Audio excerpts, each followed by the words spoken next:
Hello and welcome to a mastery video on the Janome 6700. I'm Grace with the Quilting Bee, and we will be going through the class that I have taught for the past 5 years, which is normally in person, but we're just going to do it exactly as if you were following along with me in person. And in fact, we're going to need you to have some fabric ready to go. We're going to do some sewing. We're going to start from zero. We're going to thread the machine together. We're going to plug the machine in as if you've never taken it out of your box. And we're going to get you going through reading your screen, operating this enormous amount of buttons, getting all of your utility functions comfortable for you, including presser foot pressure and tension and changing stitches and all that. After the utility section, we'll do some decorative stuff. There's some cool decorative stitching we can do with this machine. Then we'll do a little practical section. So eventually you'll have a break and time to go grab it, but you'll need your buttonhole foot and your AccuFeed foot. And we'll end with cleaning and maintenance and any settings that we haven't touched yet. So we're going to go through the machine, hopefully from top to bottom. And I will give you time to sew along with me. So, whenever I say, okay, let's go ahead and sew, that's your cue. You can go ahead and start sewing as well. If you need a longer time, just pause me. I promise I won't be offended. And hopefully we'll get you loving your 6700 together. So the first step is going to be to plug our machine in. We're looking at the side of the machine with the hand wheel, and you'll notice that your power cord is a square and a circle, and you have a port that has a square and a circular side. That's a puzzle piece. Go ahead and fit that in. Push firmly forward so it's nice and snug. Then we'll get our foot pedal ready to go. Now, when you get your foot pedal packaged, it's going to have the cord covered up and you can just see the tip of it there. You need to push that little lever to lift up the lid, unwind your cord,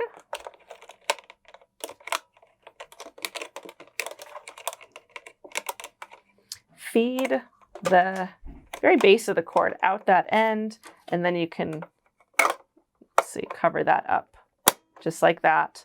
Then we've finally got our cord free, and it's just the circle right above the plug-in. Push firmly forward as well, and we're ready to go. Okay, now we're going to go on to threading. To get going, we're going to flip our thread stand up into its working position, and we've got an empty bobbin. We'll set that aside for now. Your thread can go on either stand. There is no difference. Either way, you're going to go up to the guide, and then we're going to go straight over to our bobbin winding spring. And we actually have a nice picture of this happening on the top of the machine. You can see a dashed line showing you going from a guide straight over to that spring that's mounted on a block. I want you to hold your thread with 2 hands like you're flossing, and you're going to go under the screw but over the base plate. I like to think of it as a cup and a saucer. So you're under the cup but over the saucer. And again, you're flossing in with 2 hands, just like you're flossing your teeth. If you do this with one hand, like trying to floss your teeth with one hand, you're going to do a bad job. Now that has tension on it. And I'm going to take the tail of my thread and stick it up through the hole in the top of the bobbin. Now, this bobbin is not directional. When it's empty, there is no right or wrong side, and that's different than some other brands. So I just pick which side's going to be the top, and they both have holes, and I stick the tip of the thread up through the hole in the bobbin. Then I can put the bobbin on the bobbin winding pin, and I'm just going to hold that excess tail up above the bobbin. I'm going to keep nice and tight hold of it. It's not going to get away from me. And then I push my little stopper towards the bobbin. To make the bobbin winding motor run, we need to use a specific bobbin winding button right here on the front of the machine as a picture of a bobbin. And as soon as I push it, the bobbin starts winding. Notice I did not let that tail get away from me. I'm going to wait until it winds up and down the core a couple of times. Now it's going to hold its own tail, and I am free to cut that tail as close as possible to the top of the bobbin, and then we'll keep winding.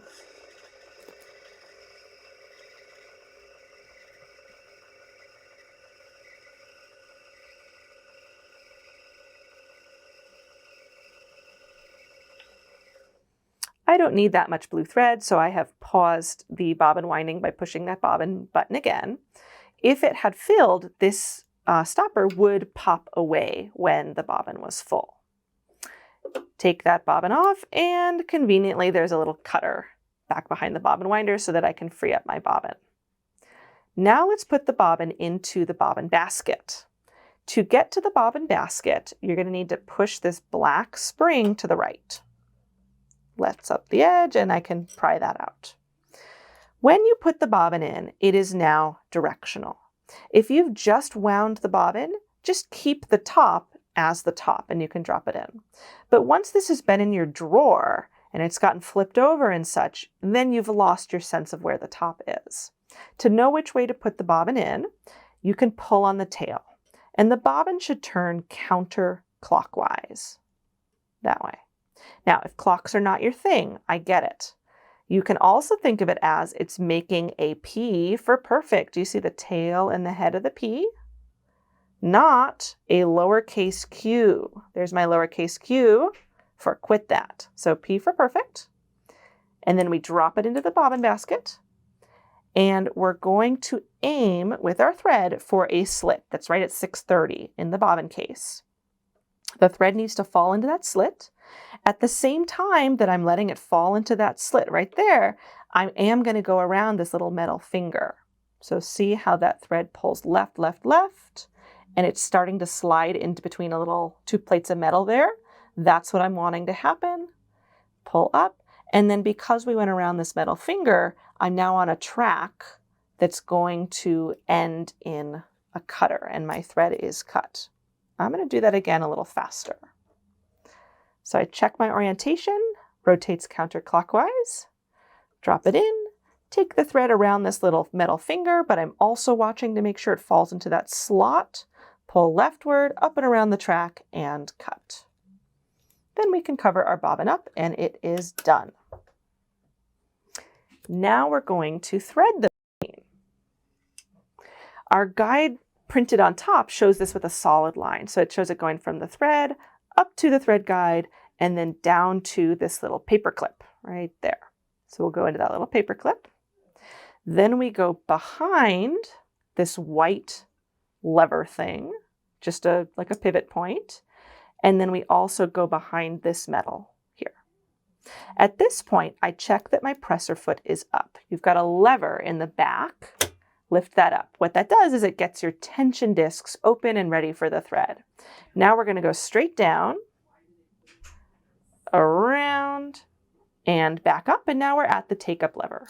If you cannot see your take-up lever, you need to rotate your hand wheel on the side of the machine until that take-up lever pops up. Now we're going to go in along the right, out along the left, and it pops forward into the hole. I like to say that you need to thread authoritatively into the take-up lever because there is resistance. There's a little metal, spring on the take-up lever that's meant to keep your thread from falling back out of the take-up lever. But if you're not authoritative as you thread in, it won't get past that, and actually it really will just fall back out. So you thread with authority. Now we go straight down, and we're headed for the needle with 2 seat belts along the way. Seat belt number 1, and then seat belt number 2 is right above the needle. Tuck it in behind there, and then this is a popular mistake that gets made. You have to pull extra firm on that thread, or even sometimes give it some resistance. That thread has to pop into that little hole right there.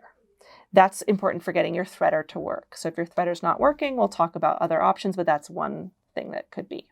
Okay, at this point, the machine is threaded, and we're going to thread the needle. Okay, to thread the needle, we're going to change our setup. That's why I pause between threading the machine and threading the needle. Our presser foot goes down at this point. It's getting out of the way. It's giving us some tension to pull against. Our needle needs to go all the way up. I would rather that you didn't rely on whatever happened in the past. I always want you to check that the needle is all the way up by physically looking at the needle. Then you're going to take your thread up into a little metal jaw right there. Oh, well, the jaw cut my thread. Let's try that again. Michael, cut. Okay. We start by taking the thread into the metal jaw, up and to the left. Right there. That's our metal jaw. And I pulled, again, authoritatively to the left because it has to pop behind a little metal tooth that sits in the jaw. And you just pull extra firm and it's behind the tooth now. If you have extra thread, you can cut it off on the thread cutter off to the side, or you don't have to. Then we're going to go for this lever here. Push all the way down, push, push, push, push, push, push, push, and then release. And it does a little handshake, hands itself the thread. And then you sometimes have to pull the rest of the tail all the way through, but that needle is threaded now. Okay, that needle threader is pretty foolproof, but common issues, make sure that it's in the hole all the way to the left of that seat belt. Make sure that you've pulled leftward enough that it pops behind the little tooth right there. And then make sure that you're pushing your needle threader all the way down. I don't push it down fast. These don't especially work well when they're pushed down fast. I'm a pretty measured, slow push there. And then you can see I just help the rest of the tail through. Okay. The needle threader is not rated to work on size 70-10 needles or smaller. It's rated to work on size 80-12s and up. So if you are using a really small needle, sometimes you get lucky and your needle threader works, but if it doesn't, you don't force it, you don't slam it down several times because you'll bend the little wire that goes through the eye. Okay, let's get sewing. Okay, now that we're threaded, we're going to start by checking that our machine sews properly. You'll need your 2 layers of fabric. Keep it doubled up so that you do have the 2 layers. And go ahead and sew a line of stitching, and we'll just make sure that there's no issues, doesn't make any weird noises. If you do have stitching issues, I want you to go back and rethread.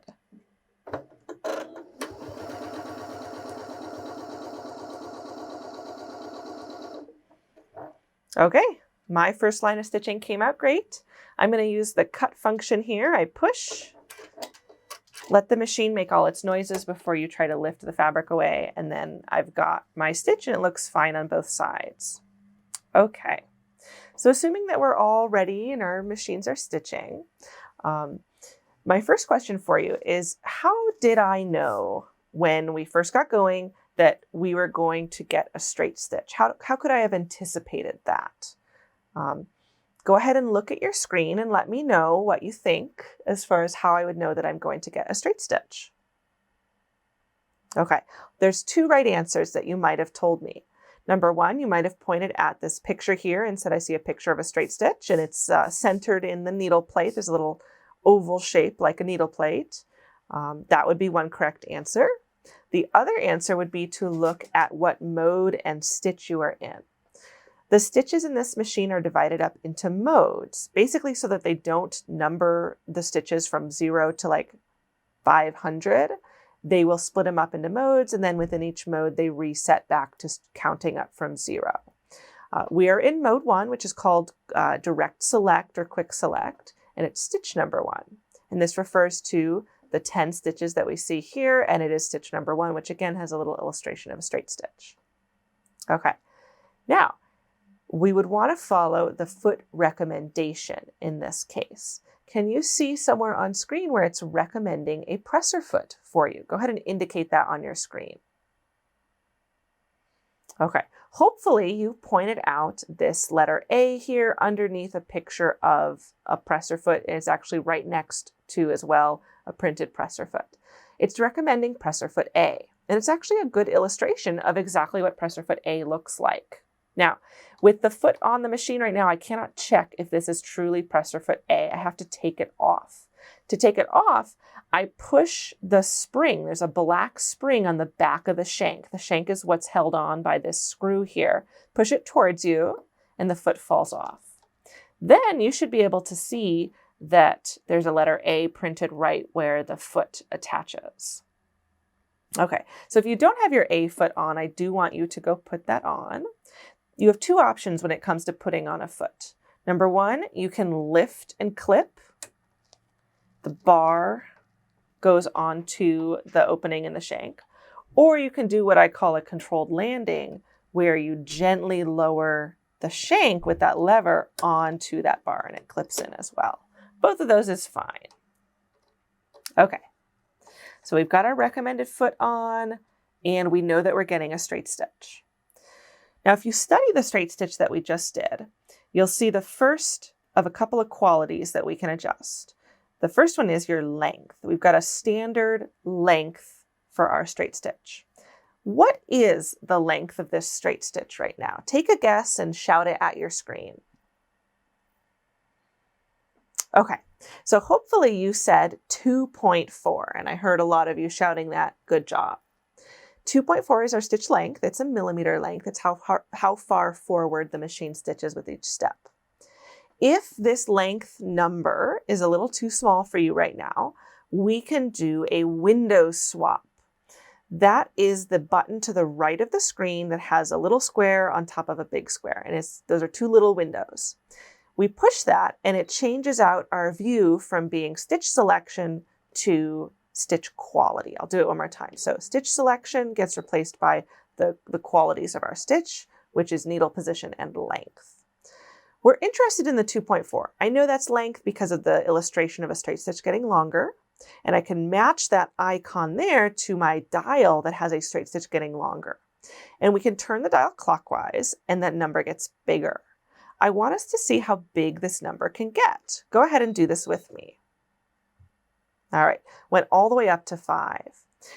There's no problem with just cranking on this dial because when you go far enough, it will just stop having an effect. The machine even does a little beep at you.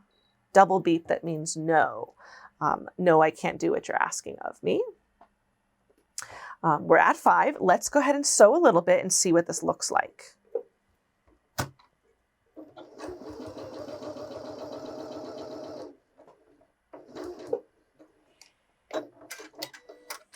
Okay. And when you look at it, you should see, oh, that's a 5 millimeter stitch length. Those stitches are much longer. This is called a basting stitch, and it is used to tack things together temporarily, usually, because it's a lot easier to rip out these very long stitches. Normally, you would prep or preview your desired seam with a basting stitch. And then when you say, yep, say the hem is where I want it, you go ahead and stitch it down with a regular stitch length. To get back to our regular stitch length, which was 2.4, we have a couple of options. Number one, I can just turn my dial back to 2.4, and I would know that I was at default because it would have the brackets around it. Notice that default numbers have brackets and then non-default do not. However, if you had no idea what number you had come from, it would be very laborious to look through each one and see where the brackets appear. The easiest way to reset is just to reselect the stitch. This is stitch number 1, so I just push 1 again. It reloads it from machine memory with all of its original settings, including that 2.4. All right, that's stitch length for you. Our length can go shorter, but I'll let you explore that on your own time. We're going to keep ours at 2.4 here. And let's talk about the other value here, which is 4.5. 4.5 is your needle position, and the image is actually pretty good here where it shows a stitch in the center of a needle plate. Make sure that your needle is up for our next demo. If your needle is down, then you need to use this arrow button here, or you can turn your hand wheel, but we'll use the arrow button. Dark arrow, light arrow, push it, and the needle will come up. Okay. To move our needle position around, we're going to use the stitch width dial, which is the other dial you have. And because a straight stitch doesn't have a width, there's no zig, no zag, it's not really a width button. In this case, it's a needle position dial. Turn it counterclockwise and notice the number goes down. Turn it as low as it can go.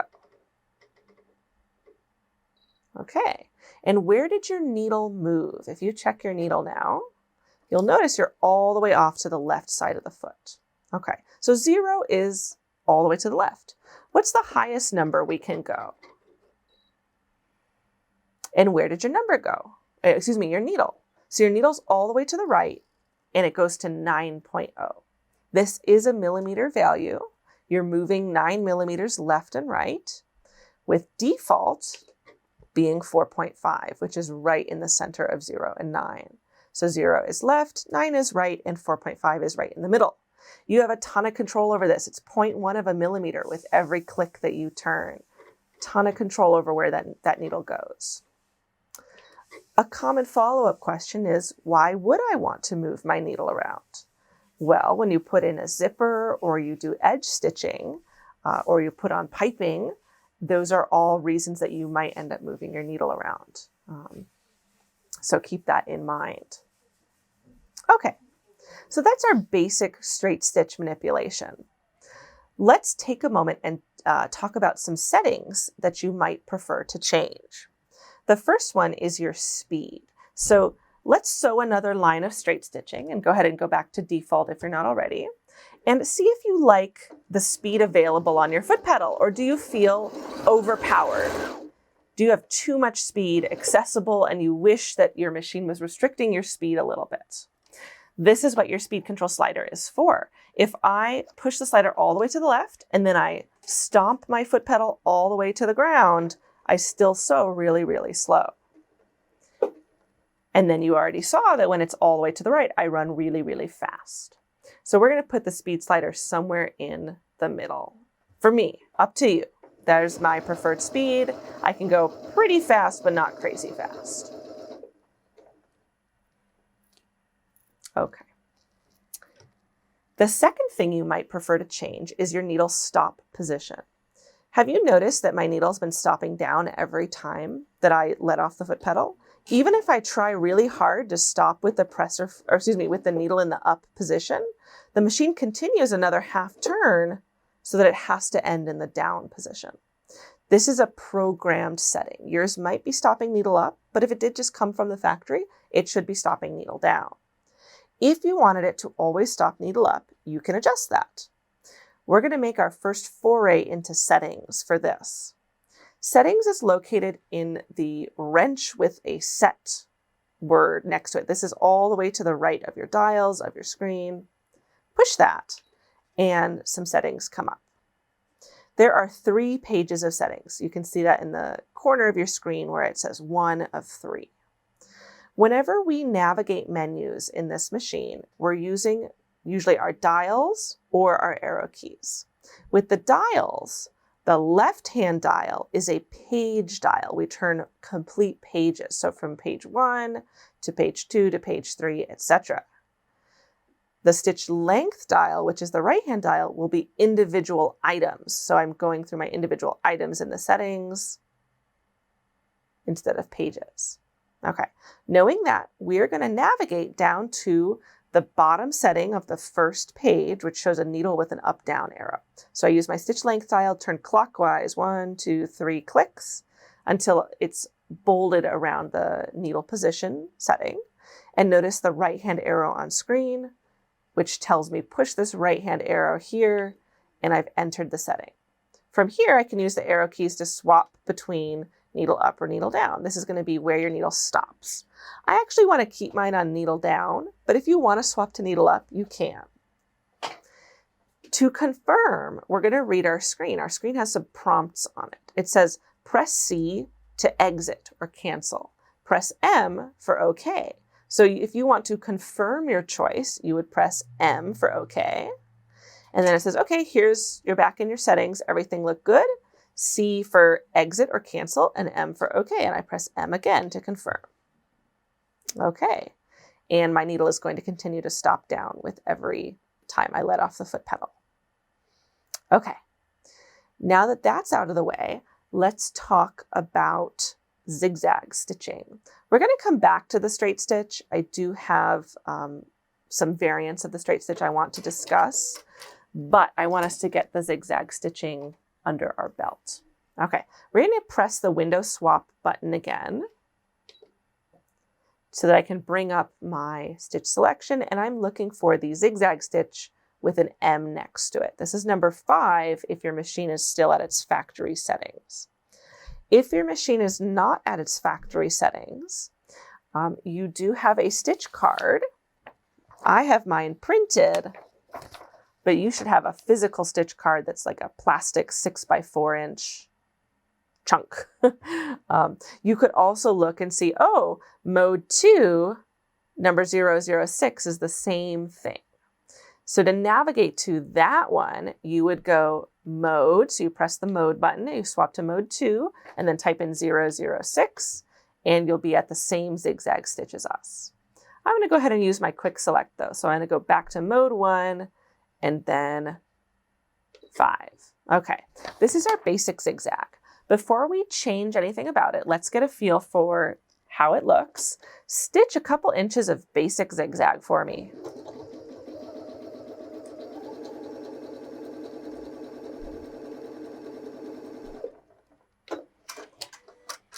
Okay, there we have it. Not too wide, not too long. What's the length of this zigzag? Hopefully you said 1.5, which is true. This is our length value. Our width value is new because a straight stitch didn't have a width, but a zigzag does. It's 3 millimeters wide from the left side of the zig to the right side of the zag. 3.0, let's see how wide it can go. Turn our width knob clockwise, goes all the way to 9. Let's figure out what maximum zigzag would be. So let's max out our length as well. So we've got 9 width, 5 length, and let's check out maximum zigzag.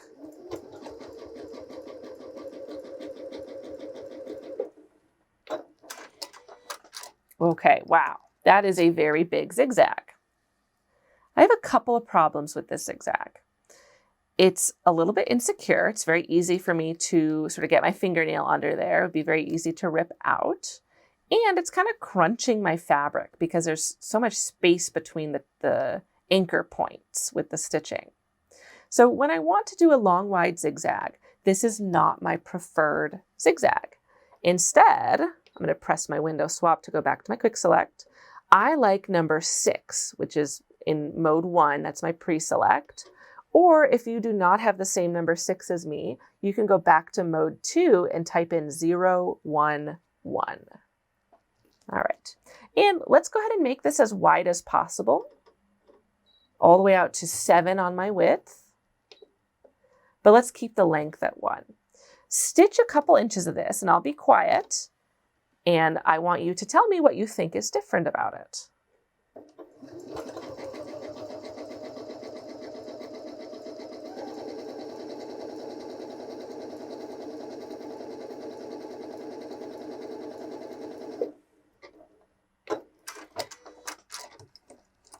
And there you go. Okay. What I heard most of you saying is that this is a 3-step zigzag. It takes multiple steps or multiple stitches on the way between the far right and far left of the zigzag. And that's absolutely correct. This is a more secure zigzag, and it's actually kind of decorative as well. So I think that's a really good one to keep in mind.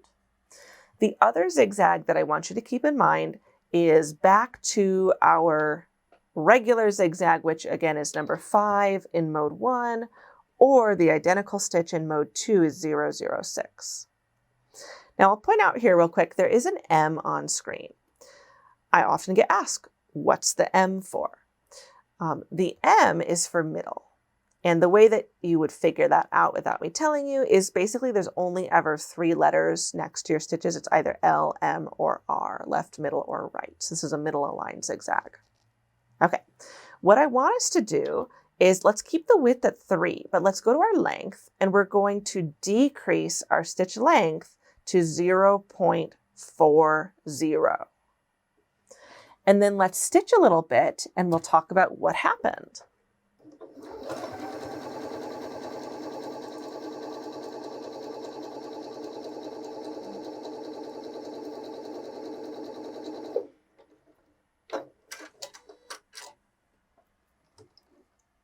Okay, if you peek at your stitching, you're going to see this really dense line of thread.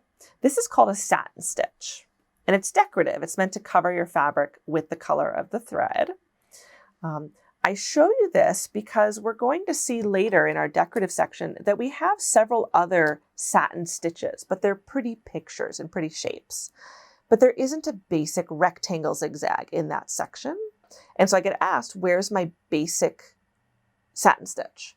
And the answer is they don't pre-program it because it just is a zigzag stitch with a really short stitch length. So that's another skill to keep in mind.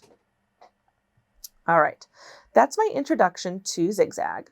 I did promise you some more straight stitch thrills. We're going to check out some variants to the straight stitch. So for our first straight stitch introduction, let's go back to mode 1, stitch 1, which is a straight stitch. And even if you've reprogrammed your quick select, you've never been able to reprogram 1, 2, and 3. So I know that number 1 is still your centered straight stitch. Okay. So we're going to talk about getting a 1/4 inch with your machine. And the first 1/4 inch I want to show you is the one that you do with the A foot and the stitch number 1. You have 1/4 inch marks on your plate, and I will try to point those out for you. So there's an engraving right up next to the feed dogs, right where my pencil is indicating. There's an engraving. That's a 1/4 inch line.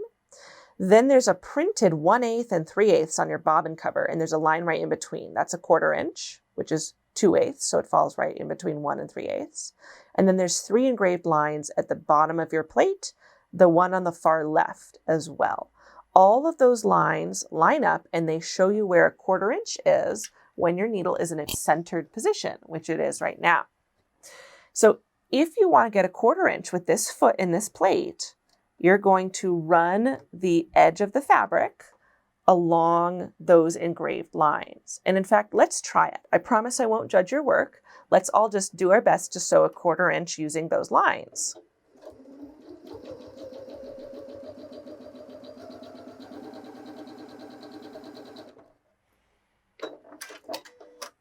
Okay. There's my 1/4 inch. Hopefully yours looks similar.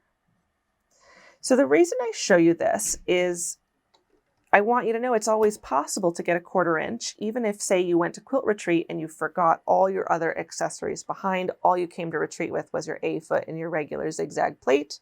Guess what? The weekend's not ruined. You can still get a 1/4 inch. However, Janome does have some specialist tools that it recommends for us in order to get a consistent 1/4 inch.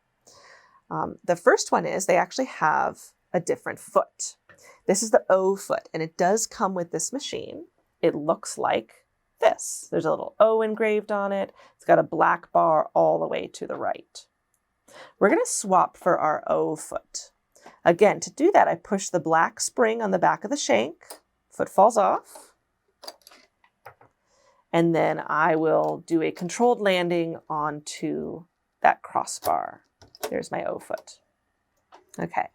Now, if you just pretend by putting your fabric under the foot, you bonk your fabric up against the barrier, that black barrier. The first thing that you should notice is that does not look like a 1/4 inch. It's more like a 1/2 inch seam.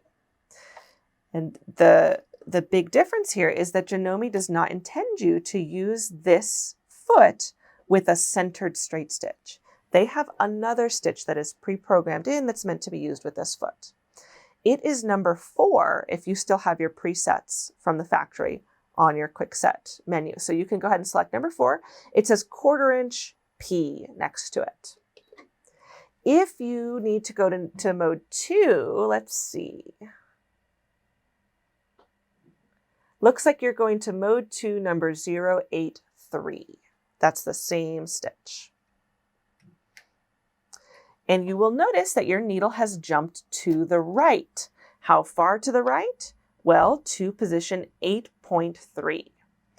Go ahead and sew a 1/4 inch by running your fabric into the barrier, and we'll see how it looks.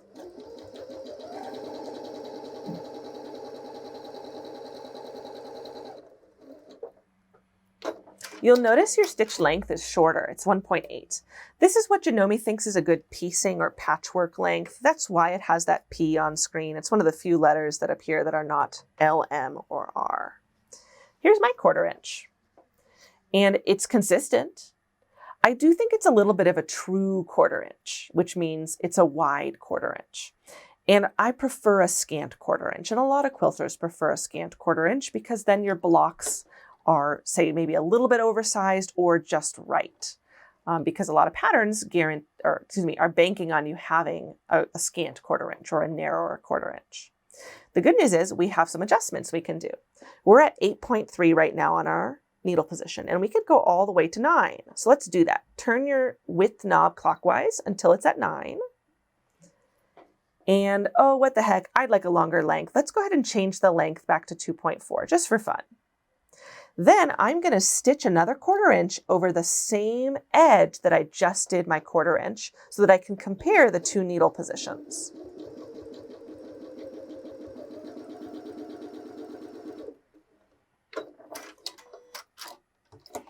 Okay, and yours probably came out like mine, which is that they're about a thread's width apart. The second one I did is the narrower one. It's enough usually to make a big difference on your piecing.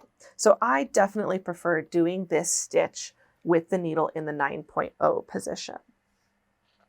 So a natural follow-up question would be, well, gosh, if it's better at 9.0, it sure is obnoxious that it always is going to prompt me to start at 8.3. Is there anything I can do about that? Yes, there is. You can save a custom setting so that your 1/4 inch patchwork stitch always comes up at 9.0 and say my preferred length of 2.4. That's what we're going to go through next, is saving a custom stitch setting.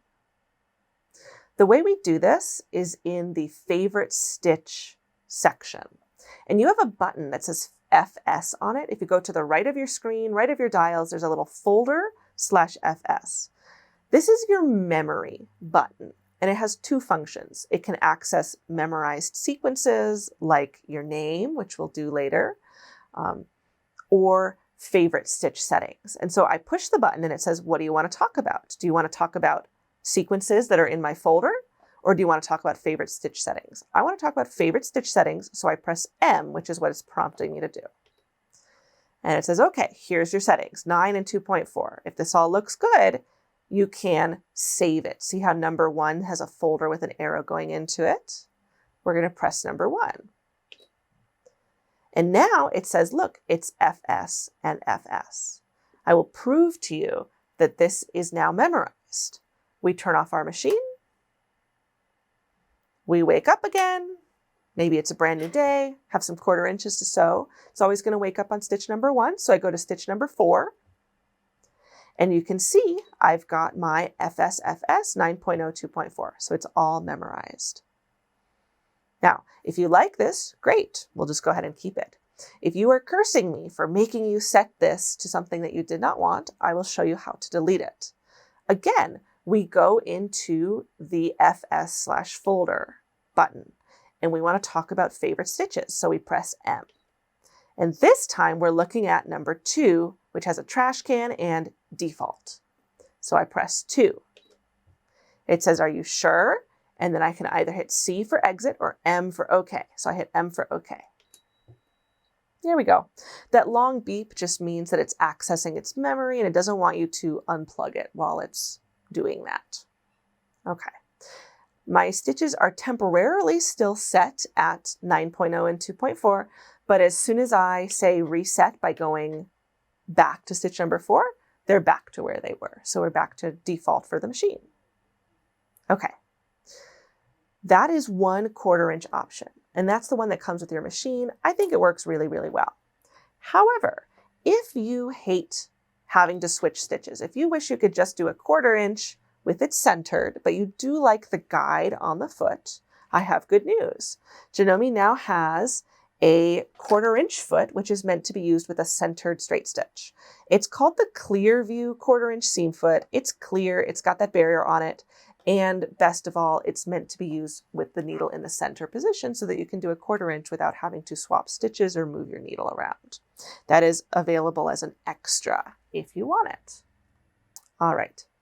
Since we're on the topic of saving favorites and customs, let's talk about the quick select menu that I've been mentioning may have some presets custom saved to them. That is absolutely something you can do. You can customize stitches 4 through 10, which is listed as 4 through 0 for some reason. Numbers 1, 2, and 3 cannot be affected. So I like my 4, I like my 5, I like my 6. Let's say though, I say, you know, this 0, which is actually 10, I'm probably not going to use that. I'd like to reset that to something I'm more likely to use. To set 0 to something else, we're going to go to our dial pad settings, which is indicated with this M. M to talk about your like number pad. So we press M and it says, okay, here's your presets. Which one do you want to replace? And let's say I want to replace 0. I press 0. It gives me a list of stitches and I can scroll through using this stitch length button. Now, if I knew what I wanted, I could also type it in. So you can also look at your printout, which is also in the back of your manual. The very back page of your manual is your stitches.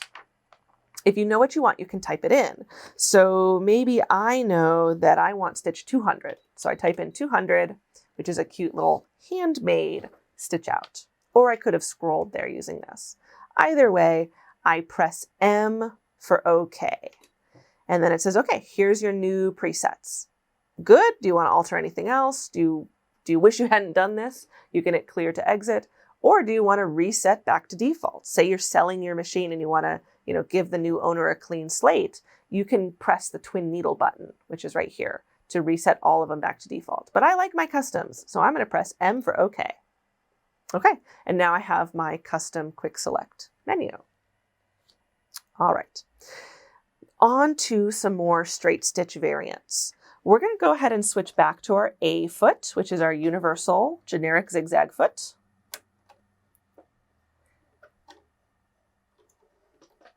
And the first thing we're going to do is you're going to prove to me that you can use your reverse button. Your reverse button is this U-turn button right here. And you're just going to sew forward and backward a couple of times. Some of you might go on a journey of discovery. The reverse button won't work as expected. And some of you will say, oh, this is just what I wanted. We will touch base after you've done this a little bit. So a little bit of forward and backward.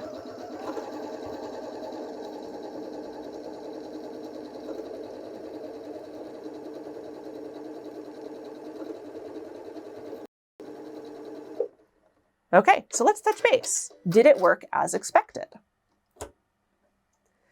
For some of you, yes, it did. The way the Janome reverse button works is you have to be pushing and holding it and giving the machine gas with your foot pedal for it to sew. Pushing and holding while I'm not running the machine doesn't do anything. Oh, here, put the foot down. So when I'm not pushing on the foot pedal, that doesn't do anything. And then when I'm running it, I must keep pushing the button for it to continue going backwards. Some of you are coming from a machine where you could push and release, and then it would sew backwards forever until you pushed and released again. That is not true on Janomes. I think the Janome reverse works really well. It just takes some getting used to for certain people. Okay, the most common use of the reverse function is for lock stitching. So here's a good example of that. I start at the top of my piecing.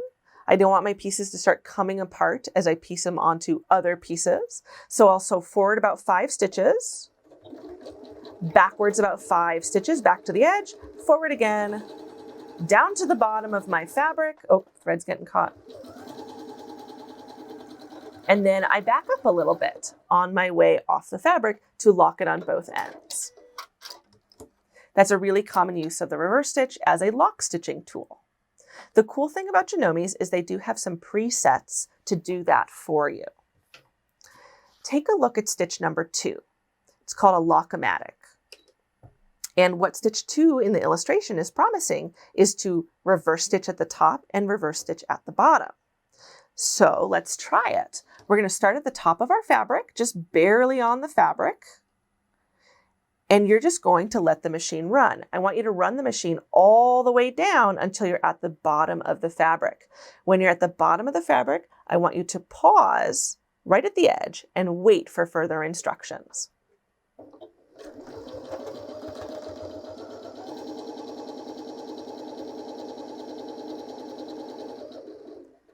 Right there. Okay, now hopefully all of you saw that it did this magical lock stitch at the beginning where I didn't have to push the reverse button. It sewed 5 stitches forward, 5 stitches backwards, and then continued on.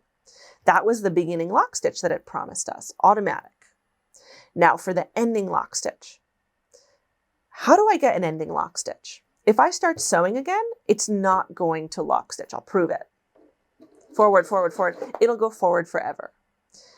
You don't want it to guess just based on the fact that you stopped, that you're ready for an ending lock stitch. What if I stop to sneeze or answer a phone call? I don't want the machine to think, oh, she stopped, she's ready for a lock stitch. It's going to wait for a physical trigger before it does the ending lock stitch. And the trigger happens to be the reverse button. We push and release it this time, and that cues up the lock stitch. Now, when I start again, it goes right into the lock stitch. Backward, backward, backward, forward, forward, forward. Now, because I did my little sewing forward demo, we had a little oopsie. So I'll do that again. And why don't you do it with me? We start at the top. We don't have to do anything. It's just going to sew a lock stitch all the way down to the bottom. And when I'm ready for the ending lock stitch, usually I try to be at least a stitch on the fabric. I push and release the reverse button, push on the foot pedal again, and it sews four or five stitches back, 4 or 5 stitches forward, and it forces me to a stop. I'm still pushing on my foot control. So the cool thing is I don't have to guess, oh, where's the end? It'll come to the end for me. All right. Now I've got another cool thing to show you with that. I'm exhausted having to push the reverse button and then the cut button. Wouldn't it be nice if it just knew, hey, if she does the ending lock stitch, she's going to want her thread cut because she's at the end of her fabric. We can turn on that setting. We're going to go back into our settings, which is the wrench with the set. Push that. And we're going to stay on page 1, but we're going to go down to the little icon of the scissor. So we use our right hand knob and then push the right hand arrow key to enter this. This is turning on an auto cut feature. We're going to use our arrow keys to move the box to on and then hit M for OK and confirm again, M for OK. All right. Let's do this one more time and we'll see what change has happened. So it does a beginning lock stitch. And then when I'm ready for an ending lock stitch, I don't even have to stop. I can just push the reverse button on the go. And I keep pushing on my foot pedal and it cuts at the end of the lock stitch. Pretty cool. Now, since we're talking about the cutter, I want to have a little powwow about the cutter. If you flip your fabric to the back, you will notice that, like me, you should have these little tangles at the beginning. And they're not actually part of the lock stitch. Even when I wasn't lock stitching on my other sample, I have little tangles at the beginning of my stitching. This is not something wrong with your Janome. This is a symptom of using the thread cutter. And in fact, it's not even specific to Janome. All of the brands have this issue. When you use a thread cutter, the razor blade cuts the bobbin thread right below the height of the plate. And the next stitch forms a little bit further down the bobbin tail. So there's like a centimeter of bobbin tail, the very end, that doesn't get put into a stitch. And so it has nothing better to do. So it just kind of tangles back there. The good news is it's not compromising the integrity of your seam. So you can just let those be as long as nobody's looking at the back of your stitching. So like on piecing, who cares? Nobody's going to see that. You can just leave it be.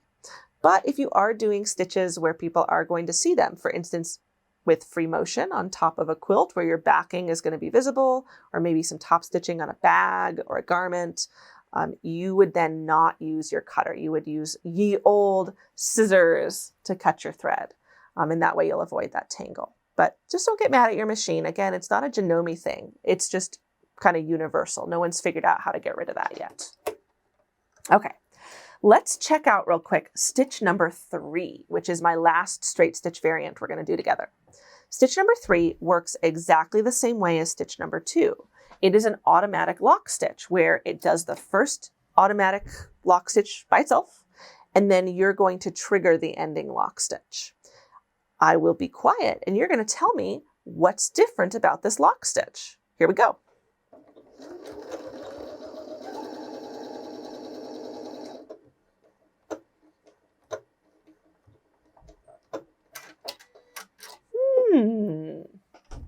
So what was different about it?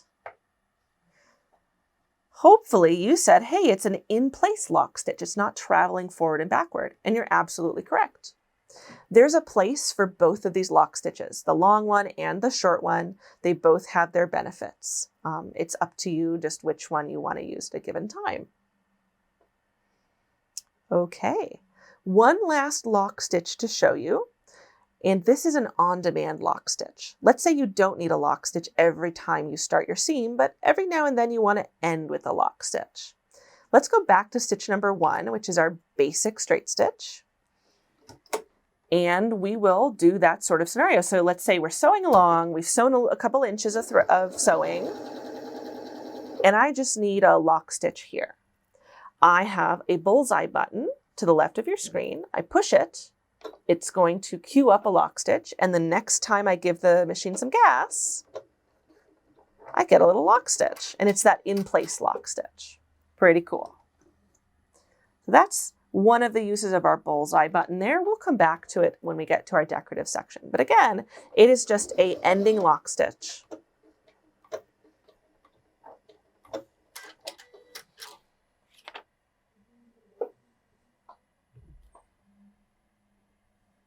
Okay, so with learning the lock stitch, we have now touched a lot of these buttons here on the left side of the screen. We've touched our cutter, we've used our needle up down, we've used our reverse button, now we've used the lock stitch button. We very briefly talked about that speed slider there. The last button that I have to talk about in this main sort of choices section is this green one here that says Start Stop on it. This is a super important button to know how it works. This will run your machine without the foot pedal. In fact, if I try to use it now, it's either or. It says on screen, you have to unplug your foot control. It shows you a little picture of that. I want to mention that your screen often gives you information. So if your machine is saying no, it's giving you that no beep. It pays to look at your screen and just see, is it giving me a hint about why it won't let me do this? So I unplug my foot pedal. And in fact, I want all of you to unplug your foot pedal. Now, when I push this button, it's going to run the machine. Push to start, push to stop. It runs however fast I have this slider set. So I'm going to start with it all the way to the left. And I push, and the machine runs. And I push again, and the machine stops. And I can mess with my speed. And push again. Make sure you're comfortable with that button. You can pause me if you want to. And while you're sewing with it, I want you to reflect on why you might use this button. Okay, what ideas did you come up with about why we would use this button? Here's some ideas for you. I went to quilt retreat and I forgot my foot pedal. The weekend's not ruined. I broke my ankle. I got a hip replacement. I have poor sensitivity in my feet and it's hard to tell how hard I'm pushing on the foot pedal. There's all sorts of accessibility reasons that you might want to use the Start Stop button. It also can be convenient with certain techniques like buttonholes or free motion, where it's actually just kind of easier, less stressful to just hit start and let the machine run. So pretty cool button to feel comfortable with. So the easiest way to get a feel for top thread tension is by messing with it. So we're going to turn our top thread dial, tension dial, all the way to 0. It's lefty-loosey. And what we're doing there is spreading the tension discs further apart. The top thread runs right between the discs, and so they're not going to squash as hard on that top thread. So that top thread's not going to be as tight. It's not encountering as much resistance. And so it is going to droop downwards a little bit. You can prove this. Go ahead and sew a little bit on a straight stitch.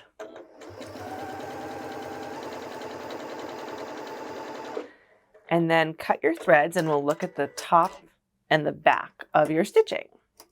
So the top usually looks pretty good, but the back will look a little bit worse. We're going to see way more of the top thread than we're used to seeing.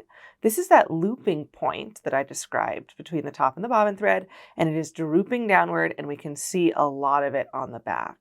You can even sometimes just pull your bobbin thread out, and then you really can see that there's just loops of top thread coming through to the back.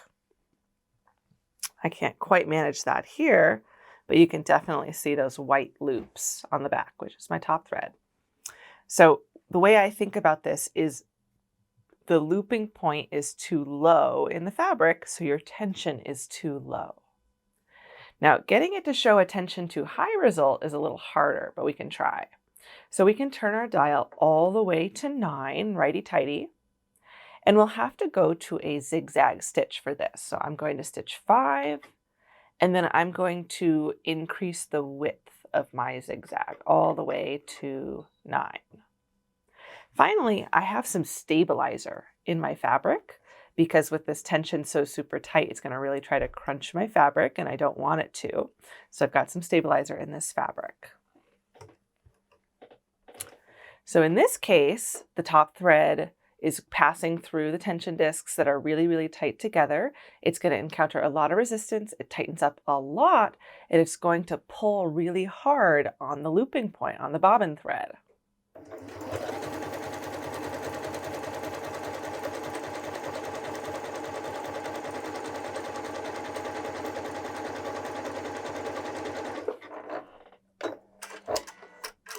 Oh yeah, we got a bad result there.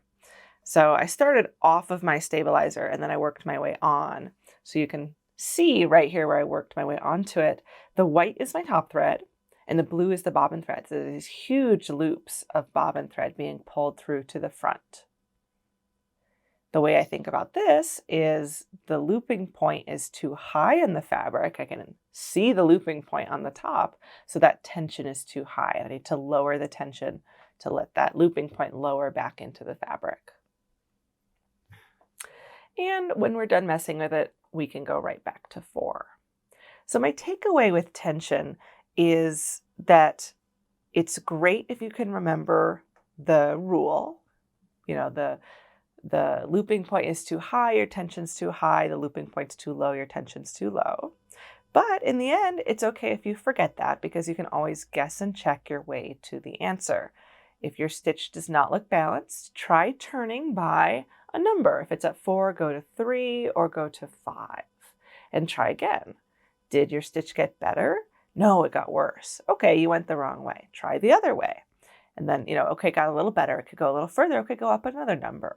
You can guess and check your way to the answer, and there's no fear of guessing and checking because you can always get back to where you were. You've got the 5, 4, and 3 marked special, with 4 being in the center of the special one, so it's the most default of all.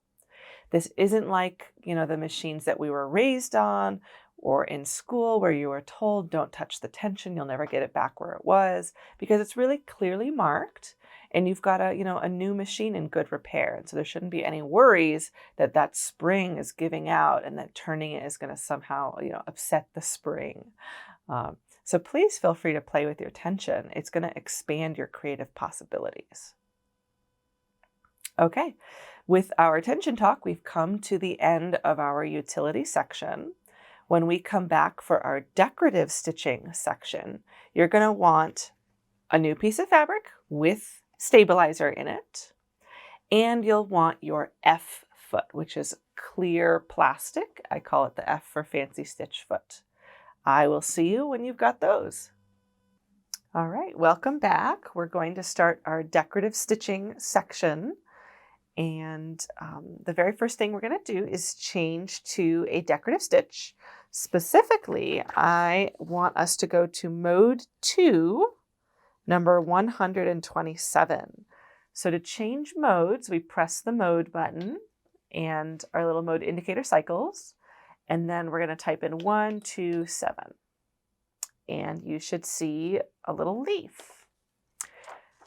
You'll notice your recommended foot says the F foot. And this was what I told you to go fetch before the break. I've gotten mine. I've got an F2 foot, which is really, really similar. It just has a fully open front here. But the F foot or the F2 foot will both work. They're both clear plastic like this. The reason we're changing has less to do with the clear plasticky nature and more to do about what's going on the back of the foot. So we'll take off our A foot for comparison. To take off the foot, there's a black spring in back. Push it towards you, falls off. And you can compare real quick The A foot is perfectly smooth in back. The F foot has a decorative stitching channel where if you touch it, there's a little raised area right in the center. That is the main reason that we are changing feet. Okay, so here is your challenge. I want you to sew exactly 2 of this leaf shape, and I want you to finish when you're done with the second leaf, but before you start the third. Let's do that together.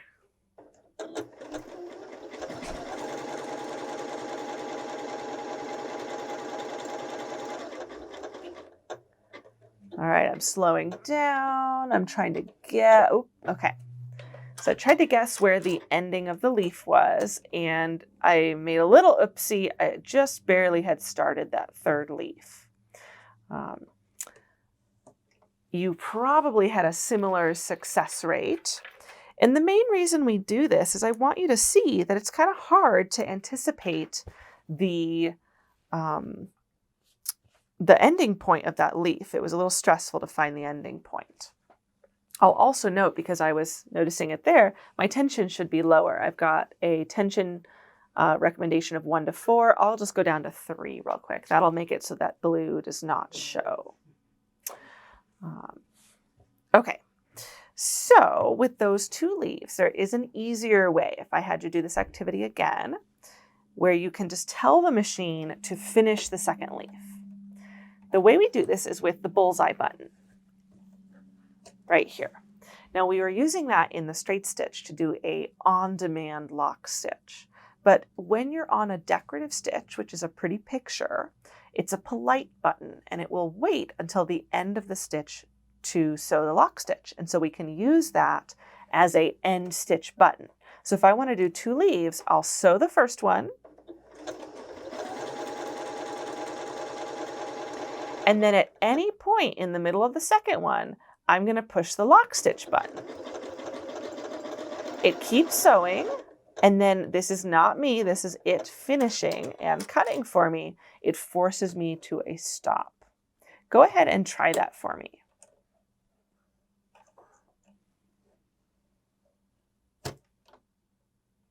Okay. So we'll use that a bunch today. Whenever we do some stitching and I say, okay, go ahead and stitch a little bit, you can use the lock stitch button to finish your stitch so that you get a nice, pretty finished stitch, and then we'll move on. Okay, next thing I want us to experience, let's say that I've sewn halfway through the design and then I get a big tangle, and it ends up being so bad that I have to get my scissors in there and I cut my threads and I extract it all. Okay. In this case, I'm halfway through my leaf, and my machine never got a signal that I finished the leaf because I didn't use my cut function, I didn't use my lock stitch function. So as far as it knows, I'm still halfway through the leaf. So when I start over, it's going to start right in the middle. I need to signal it that I need to start at the beginning of the leaf. There is a button off to the right of your dials, that has a little B for back and looks like a DVD sort of back a chapter type of icon to me. We're going to push that, and that is a stitch restart button. And now when I start again, voila, I'm right at the beginning of my leaf again. Okay. And again, your cut function does the same thing. A cut function signals the machine that you're starting over. But in that scenario, we hadn't been able to use our cut function because we had a really bad tangle or something like that. Okay. Now that we've met a few of our decorative stitch buttons, let's refine this decorative stitch because, first of all, I keep cranking my tension a little bit lower, but I also see a lot of purple in between my stitching. You can see there. And a satin stitch is really meant to be all thread. You really shouldn't see your stitching. We are going to decrease our length. It's currently at 0.4. I'm going to go down to 0.3, let's say. I also want to add, if you don't have stabilizer, you're going to need some for this. You may have already been seeing the effects. It might be crunching your fabric. Stabilizer is going to help this whole thing lay flat. Okay, so I've got a shorter stitch length. I'm trying to see if my leaf is dense enough to where I really don't see any purple fabric. Yeah. That's looking nice. Okay, there we go. So now my density is where I want it. But in sacrificing, I sacrificed the length of the leaf in changing my density. Now I have more of a ball shape. So I can stretch this back out to leaf shape using a function called elongation. And you can actually see on screen right now, it shows you a little elongation icon. It's a satin stitch with little arrows pulling on it up and down, and then a little E for elongation, and it says ×1. This means we're doing the normal single length. You have an icon, again, to the right of your dials on the top row that shows little arrows with a satin stitch and an E. This is elongation. And when I press it, it changes that number to 2. So this is going to be a twice as long leaf. But you'll notice my length did not change. So it's still going to be nice and dense, which is what I want. All right, go ahead and make that change, and then let's stitch a few leaves together.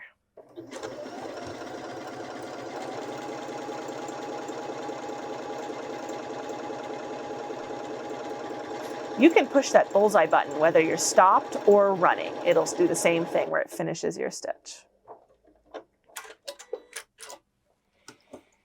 Okay, and you can see my leaf is twice as long, so I'm back to having a leaf shape, but it's still nice and dense. I can go out to 5 times elongation. If I keep pushing elongation, it goes ×3, ×4, ×5, and then it will cycle back to 1. So to reset, you just cycle through up to 5, and then it cycles back to 1. Elongation is only available in the satin stitches. The satin stitches are stitches 125 through 134. And I know that because they're all the sort of dark scribbly ones. If you try to push elongation on a different stitch, the machine will just beep at you, which says no. Okay. So we've beaten the leaf to death. Let's go on to a different stitch. And I want stitch 150 in mode 2. We're already in mode 2, so we don't need to select that again. We just type in 150. Okay, and this is a flower. How pretty. Okay, stitch a couple of flowers to start.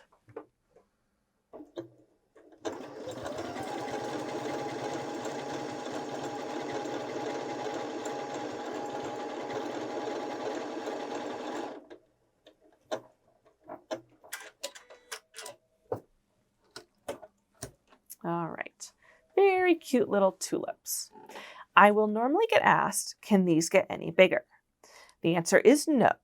And the reason I know this is because your width is already maxed out at 9. Now, you can make them shorter and smaller, but they will not get any bigger. Okay, now let's say that I wanted to sew these flowers along a border, but I needed their roots to be on the other side. I need to flip them, roots from over here to the right. I have an option for that. I want you to find the button on the top right. So right-hand side of the screen, top row. It looks like a pizza being divided into quarters, if you ask me. It's right next to your elongation button. And if you push that, you'll notice that your flower illustration flips to the right, and then a little icon appears that shows a half moon looking in a mirror. And if you stitch 1 or 2 flowers, you'll notice your flower has indeed switched sides.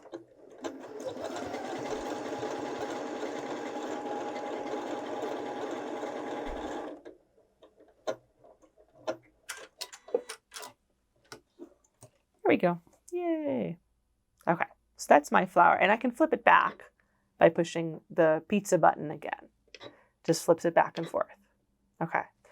Now, you might say, why doesn't my pizza button look like the icon that appears on my screen? Well, I have one simple answer, which is it will look like what's on screen, but we have to go to a different stitch. We're going to go to stitch 184, which is a little car. 184 in mode 2. There's a little car. Okay. And you can just look on screen for this demo. We can see everything we need to on screen. We don't actually have to stitch any of the car. Right now, my car is driving upwards and its wheels are to the left. Same thing as my flower. What if for some reason, due to the orientation of my project, the wheels needed to be flipped to the right? I can do that by pushing my pizza button and it flips them to the right. Now, let's say, because the car is directional, that flower wasn't driving anywhere, but the car is driving upwards. What if I needed the car to drive downwards? I can push the pizza icon again, and now the car is driving downwards. But, oops, the wheels are back to the left. I need the wheels to the right. Let me push my pizza button again. There we go. Now I've gotten it driving downwards, wheels to the right. Notice this icon here. This is where that pizza comes from. What this is showing me is that I have reflected my car based on its original. It has been reflected over the vertical axis and over the horizontal axis. The other pizza slices that come up, so none or the half here, is showing you this has been reflected over the vertical axis or reflected over the horizontal axis or both. So in total with this car, there's 4 directions it can face. And that's because there's 4 different combinations of flipping something vertical and horizontal. Now, if you want to stitch out a car, go for it.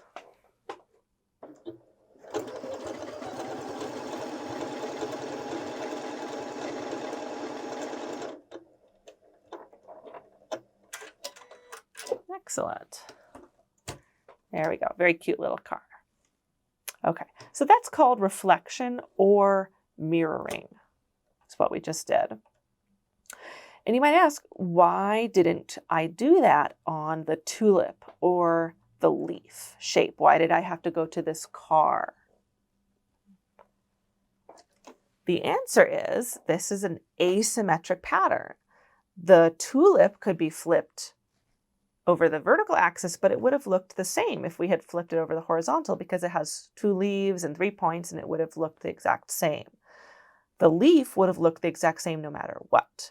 So we had to go to a fully asymmetric pattern in order to show you the full range of the mirroring or reflection button.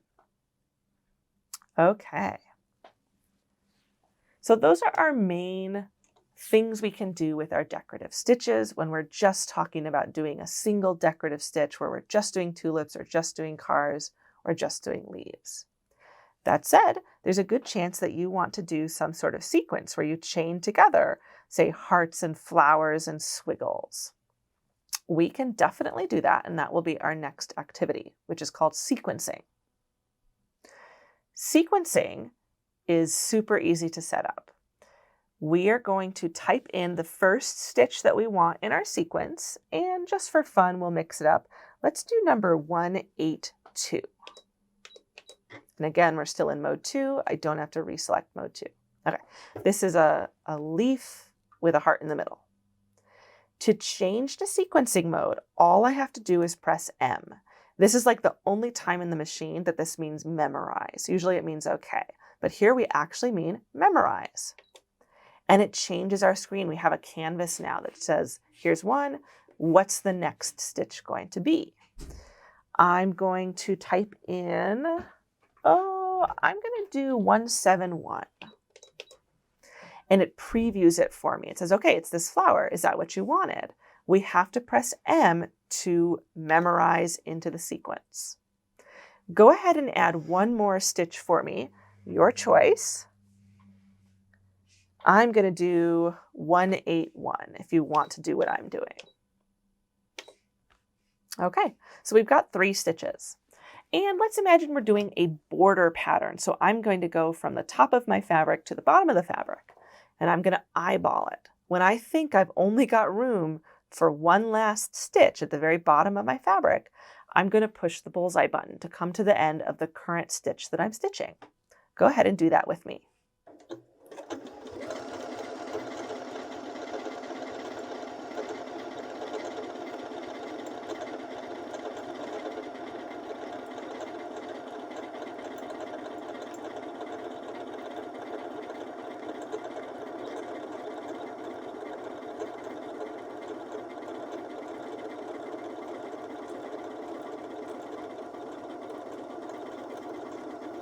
And as you go, you'll have to do some fingertip guiding to keep your fabric going straight. So I'm not pushing or pulling, just keeping the fabric straight.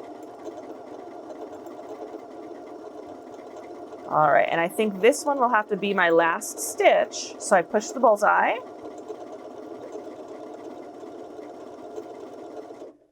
There we go, and it finishes. Okay, go ahead and check out your work. Very cute.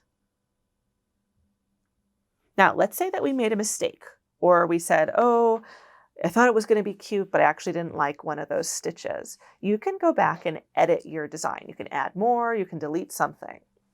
Right now we're in sewing mode. I know that because my 01, indicating that we're starting at stitch 1, is not blinking. To get into editing mode, we just push the right-hand arrow button and our cursor starts blinking. I think of it as blinking. It's like the cursor in Word that never stops blinking. That's how you know you're editing. And then we can go to the stitch that maybe we decided wasn't as cute as we wanted it to be. Let's say for argument's sake, it's 02. To delete this, I can hit clear. And I just push and release, don't push and hold. And then we can add a new stitch in. Oh, let's do 157. And then memorize. And it added it between 2 and 3. Now, let's say that you wanted just one iteration of this design. You did not want it to repeat forever and ever. You could just sew along until you get to your leaves and then push your bullseye button. That would work just fine. But there is a way you can program it ahead of time to just do one. The way we do that is we hit the right-hand arrow to get into our open space at the very end of the sequence. And then you'll notice that at the very end of your stitch options in mode 2, it says lock stitch and has a little bullseye picture. That's what we want. So 202, memorize, and it shows a little lock stitch. It's not actually going to stitch that bullseye. It's just going to stop at the end of the leaves. And we'll prove it to ourselves. We will see that we don't have to do anything. It'll just end our stitch for us.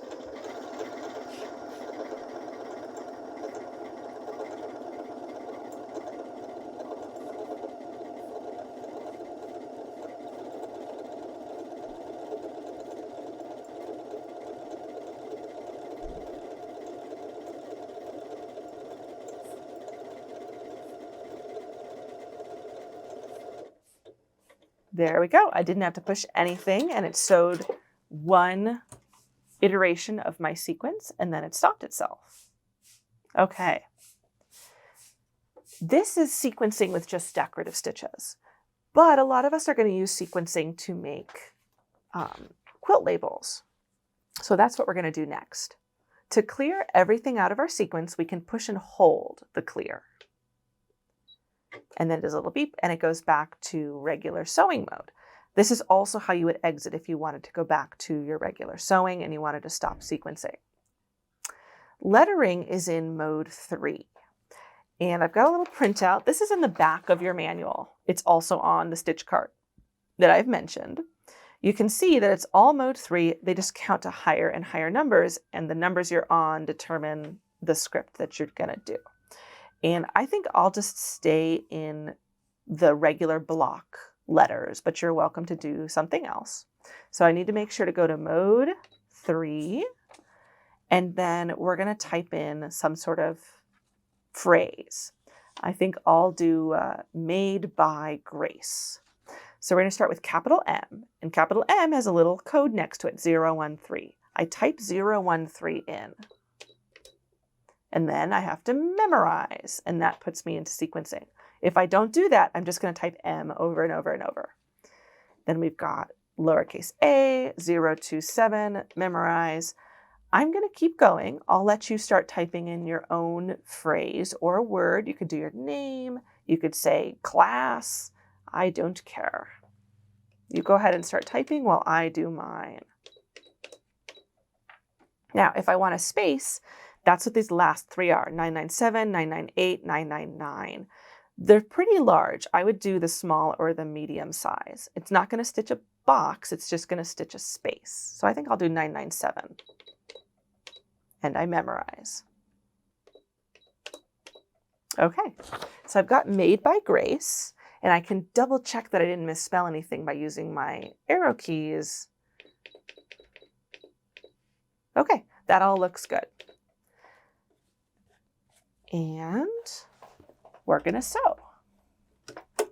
Now the cool thing is, when you have just lettering, the machine knows that you probably don't want to do Made by Grace over and over. So I don't need to program in that lock stitch. It's just going to stop at the end of the sequence.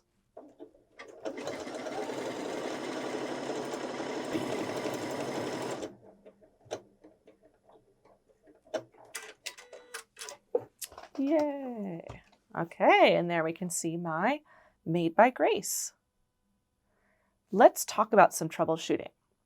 It's possible that when you did this activity with me, your lettering doesn't look quite as nice as mine. Maybe all your letters are scrunched really close together and they're stacking on top of each other. Number one, that can happen if you don't have the F foot on or if you don't have stabilizer in your fabric, but it can also just happen where your stitching is a little too close together. That is an issue to do with balance. Balance is the distance the machine steps forward versus backwards. In a perfect world, the machine steps the exact same amount forward as backwards. But being that we live in an imperfect world, that's not always the case, and it can definitely vary by the fabric you're using, the pressure of the presser foot. The good news is there is an adjustment for it. This little silver dial down here, or coin shape, I should say, is your balance dial, and it's even engraved plus and minus. So as you turn this, and you turn it using a screwdriver like this one, it'll spread your stitches further apart or it'll squish them closer together.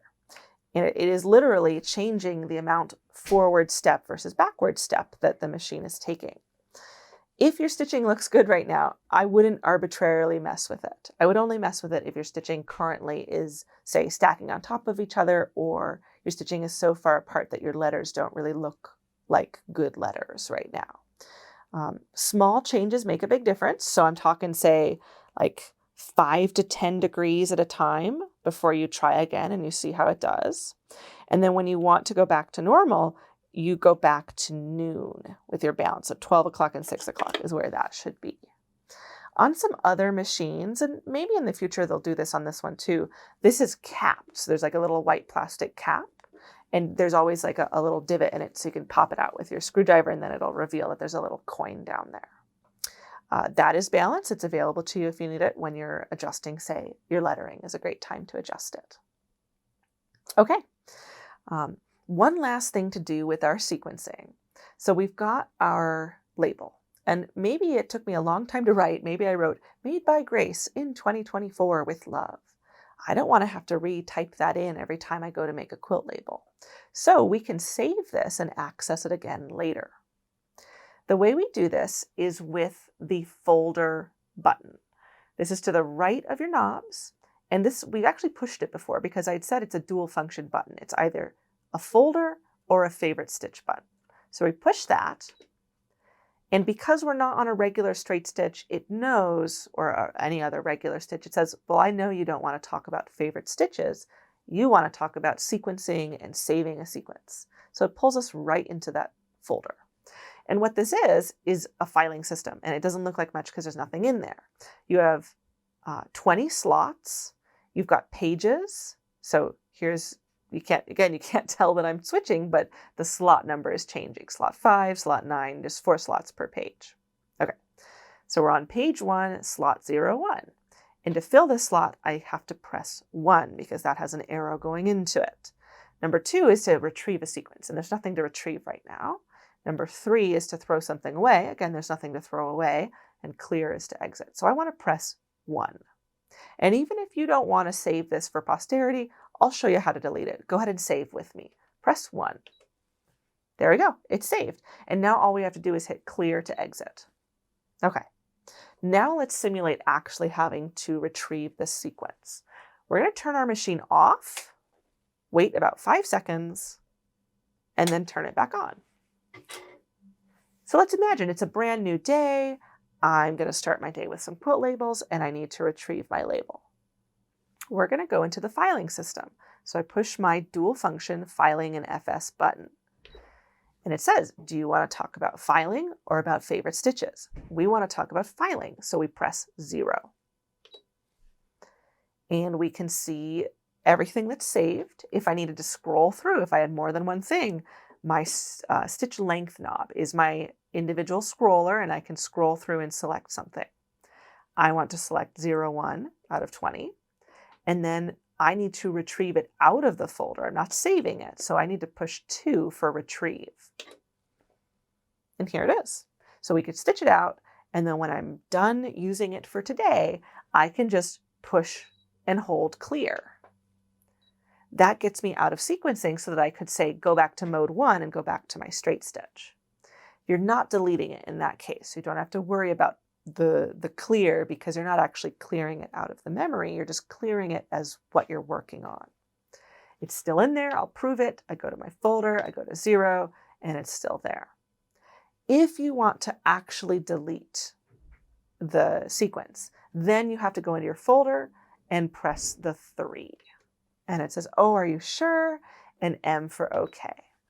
And then we're still in our filing system, and we hit C for clear. So that's how you save a sequence. Okay, that concludes our decorative stitching section. I know there's lots more decorative stitches that we haven't touched. I'm going to leave that up to you to do like a stitch book on your own. From here, we're going to go on to our practical section. We're going to need a buttonhole foot and the AccuFeed foot, which is the walking foot. So I'll see you back in a couple minutes once you have those for me. All right, welcome to our practical section. We're going to play with some accessories. The first one we're going to play with is the buttonhole foot, which looks like this. And this is a really cool buttonhole foot because it sizes the buttonhole to the size of your button. There's a couple things we have to set up when we're getting ready for a buttonhole. We have to set up the foot, we have to set up the machine, and we have to set up the fabric. So to set up the foot, we're going to open up the button mouth in back. How do I know what the back is? Well, there's a little R, really hard to see, engraved on the foot. Mine also has L and S printing. All those are looking at me. If it's upside down, the foot is upside down. Now, you might have on your foot a stabilizer plate right now, which is a metal thing that hooks through this opening here, and it's this extra metal plate. You can take that off. That's called a stabilizer plate. You just pull the pieces apart from each other. It's meant to help stabilize you as you go over uneven fabrics. It's an extra piece. We're not going to use it. Okay, so in the back of your foot, there is a mouth, and you can pull on the back of the foot and keep your hand in the front of the foot and pull them apart from each other. If that's really hard, you can also kind of get in that hole between these bumpers and push and pull on that as well. What that opens up is a mouth for a button. Now, if you have a button, you can go ahead and pop it in there. I don't have a button on me, so we're going to pretend. I'll just use my finger as a spacer here. And what you do is you close the mouth on the button, or in this case, on my finger, just like that. And the button will live there during the sewing of the buttonhole. And what we're doing is sizing these bumpers right here. So notice, a really big button, the bumpers get really far apart. Tiny button, the bumpers get really close together. So we want some sort of mid-sized, finger-sized button, let's say. And so I've got an invisible button in there right now. Okay, that's the prep with the foot before we put it on the machine. Now we'll go ahead and put it on the machine. And it does go on as normal. We just drop the F foot off, and then this still has a silver bar that we clip into. Just like that. Okay. That's the prep on the foot. Now to prep the machine. A couple things. First of all, I told you the foot is going to communicate the size of the button and therefore the size of the buttonhole. It cannot communicate telepathically with the machine. It has to communicate mechanically. So there has to be a mechanical interlock between the foot and the machine. This is in the form of a tab. This tab sits behind your shank, and you don't really notice it till you need it, but there's a little tab that pulls down and it sits right behind the bumper. The way this is going to work is as the buttonhole stitches, the foot moves, and eventually that back bumper goes bonk against the tab, and it tells the machine to flip around and come back until the front bumper bonks it. So that's our mechanical interlock. The other thing we need to prep is a buttonhole stitch, which, let me get my guide out. Looks like it's going to be mode 2, number 023 is the basic. And sure enough, it tells me to put on the R foot. I think I'll increase my tension a little bit. Okay. So we've prepped the machine, we've prepped the foot. Now we need to prep the fabric. Really simple prep on the fabric. What you need to know is that this buttonhole is going to stitch backwards. So if I'm marking the edge of my fabric, let's say that this is the edge of my jacket and I'm adding buttonholes, I am going to mark the bottom center of the buttonhole. Just like that. You would use an erasable pen or pencil in the real world, but for now I've used Sharpie. Then I'm going to put my needle into the center of the crosshairs. And it's not the easiest thing to do, but there we go. Okay, so I've got my needle in my crosshairs, my buttonhole stitch is selected, I've got my buttonhole levered down, I've got my button in my foot, we're all ready to go. We're just going to go ahead and sew a buttonhole. If you have a long tail, you can hold it off to the side, you can get it, let it get eaten. Honestly, it's okay if it eats it a little bit, you can trim it down afterward. And you'll notice I'm not doing anything, it's just flipping itself around using those bumpers, and it will stop when it's done.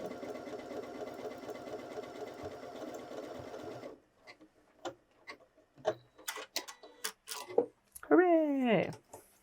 And I have a buttonhole that is on top of my bottom centered mark that I put.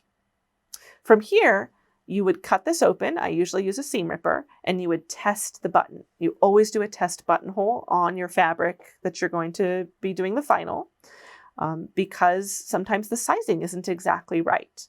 So let's say you have an abnormally thick button and it's really hard to get it through the buttonhole. On the fancy foot, which has this L and S on it, you have an adjustment for that. We've got a line aligned with the middle line between the L and the S. I need a relatively larger buttonhole because I have an unusually thick button, let's say. I'm going to turn this screw until that line travels towards the L. Just like that. See how it's aligned with the L now? That has physically moved this back bumper backwards about 1 millimeter. So I'm getting a larger buttonhole. Then I would try it again, try putting my button through the buttonhole, make sure it works. Once I'm happy, then I can go for the final project. For now, I'm just putting that back at M. If you have the non-fancy buttonhole foot, which is just everything else but no L and no S, you have to lie to the buttonhole foot. You just open up the mouth a click or two, and you're telling it that you have a bigger button than you actually do. And then it gives you a bigger buttonhole. Same thing. Now, if you think, you know, this is a little bit, I don't know, wimpy, you've got some customization available. Notice my width is only 5. I can go out to 9 with my width, and my length is 0.45. Oh, I'll go down to 0.35. And if we do another buttonhole, I've just made it beefier. And again, I give myself a crosshairs at the bottom center. I put my needle in the crosshairs. I personally don't worry about that little tail, and here we go.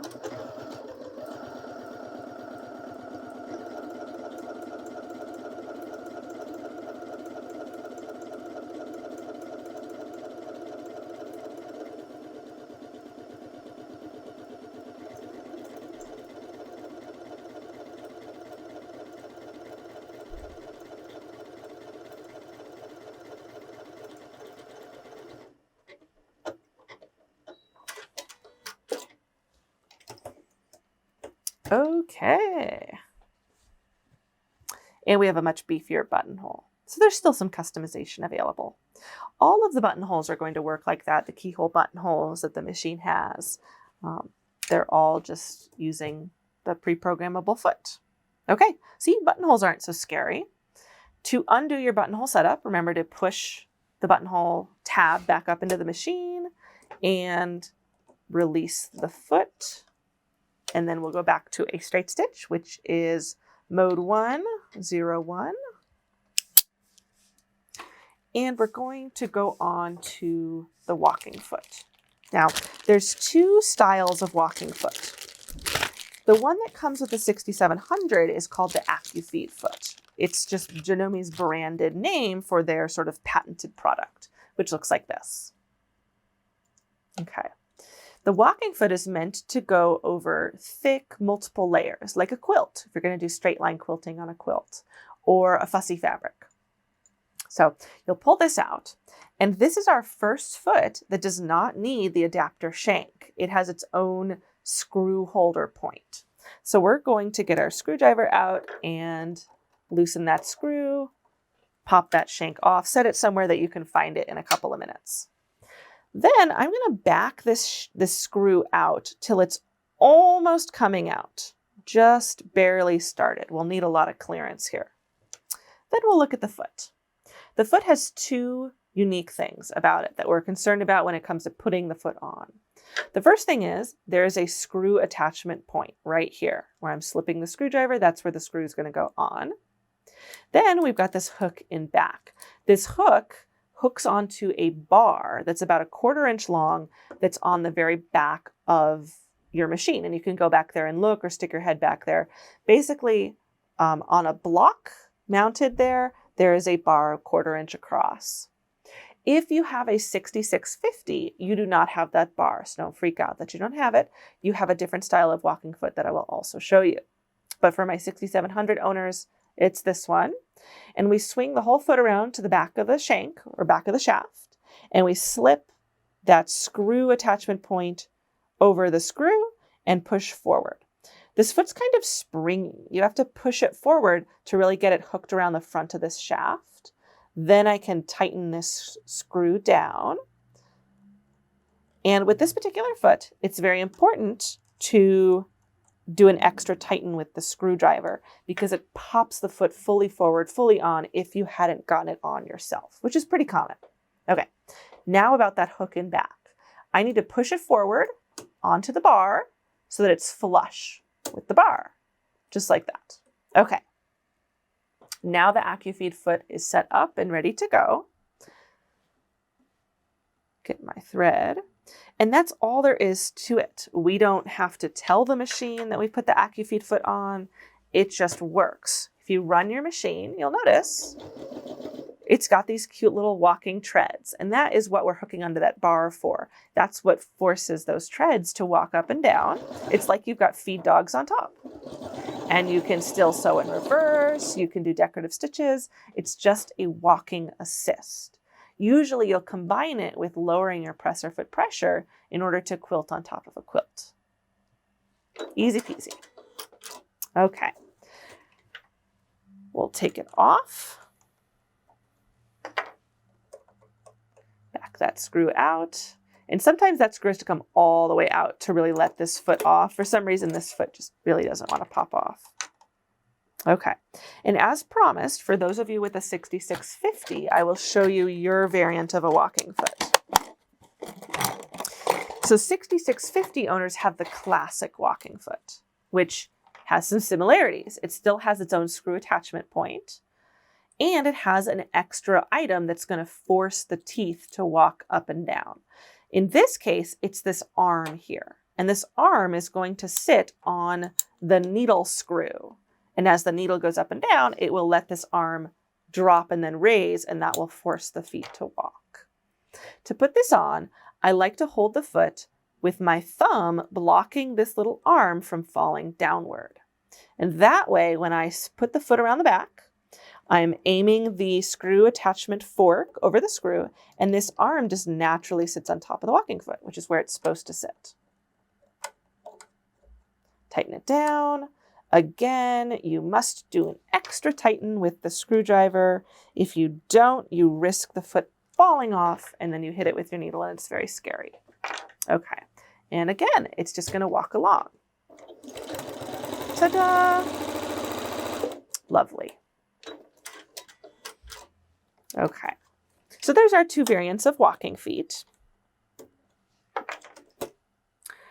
The next thing I want to show you is the free motion foot. And there's a couple of options. We'll start with the basic. The basic is called your PDH foot. So if you need to pause me and go get that, do so. PDH, it's got a spring on it, and then it's got this clear plastic bottom to it. This is for free motion. Free motion is a darning or quilting technique in which your machine does not move your fabric. You move your fabric, and you can do decorative designs to top stitch your quilts together. This is another full shank foot, and just like that walking foot I showed you, it's got a fork for the screw, and it's got a little bar in front that, like the walking foot, goes over that needle screw, and it's going to force the foot to move up and down. We again swing this around from the back, and I mostly just concentrate on getting the fork over the screw, and that bar naturally finds its way over the needle screw right there. And again, as the screw, let's lower the foot. As the screw comes down, it lets the foot relax. As the needle comes up, it forces the foot up. That's going to force the machine to hop. Okay. That's step one of darning foot, which is putting the foot on. The second step is to drop your feed dogs. Your feed dog drop is on the right-hand side of your machine. If you look at where your power cord is plugged in, below it, down towards the very bottom where the base of the machine is, there is a switch. And engraved above the switch are some teeth and some lines. Teeth up above the line and then teeth below the line. And you're going to flip that switch towards you so that it pops towards the engraving that says teeth below the line. And now our feet are dropped. Our feed dogs are dropped. You can get a quilt sandwich if you like. I actually can free motion on just my regular quilt. But again, this is a technique usually with batting in between your top and your bottom layers. Okay, so we're going to do a really basic intro to free motion. We like to bring our bobbin thread up. I do that by sewing a stitch manually, needle down, needle up. And then if you pull on your top thread, your bobbin thread pops up. That's so that bobbin thread can't tangle back there where I can't see it. And then if we don't move the fabric doesn't move. I'm going to put my needle down back into the hole it came out of.